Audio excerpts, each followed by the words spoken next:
আসসালামু আলাইকুম প্রিয় দর্শক শ্রোতা, আজকের আপনাদের আমি এমন একটা জিনিস দেখাবো যে দেখার পর আপনাদের মাথা নষ্ট হয়ে যাবে। দেখেন এটা কি, এদিকে আসো, সামনে নিয়ে আসো।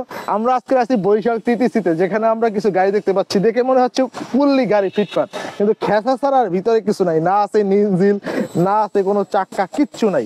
কারণ কি, এটা হচ্ছে সরকারি প্রজেক্টের গাড়ি। এখানে হচ্ছে তাদের ঠিকই গাড়ি রাখা হয়েছে, মধ্যের মাল মশলা সব উদা হয়ে গেছে। এই হচ্ছে আমাদের দেশ। শুধু একটা না, এখানে আমরা আরো দেখতে পাই। যদি আমরা একটু সামনে আসি, দেখি এই যে এই আরেকটা, এটা দেখেই মনে হইতেছে এটা ব্রিটিশ আমলের গাড়ি, যে গাড়ির কোনো অস্তিত্ব নাই। কিন্তু এইটা একটু আপডেট আছে, এটার ভিতরে সিটও আছে। ওরে বাপরে বাপ, ভিতরে তো দেখা যাচ্ছে না, সিট আছে কিন্তু চাক্কা চক্কা ইঞ্জিন ফিঞ্জিন কিচ্ছু নাই। যদি আর একটু দেখাও, ওই পাশে দেখা, হচ্ছে আরেকটা আছে। মানে গাড়ির কোনো শেষ নাই, কিন্তু এগুলোর ভিতরে কোনো মাল মশলা নাই। এগুলো হচ্ছে সব উদা হয়ে গেছে। সরকারি জিনিস, সরকারি জিনিস, এই দেশের কোনো মা বাপ নাই। আমি যে বলি, কোনো মা বাপ নাই, বুঝছেন? যে যেখান থেকে পাচ্ছে সে এখান থেকে ইঞ্জিন হচ্ছে, টায়ার হচ্ছে, চাক্কা সব খাইয়া দিচ্ছে। এ হচ্ছে আমাদের বাংলাদেশ। সবাই ভালো থাকবেন, আল্লাহ হাফেজ।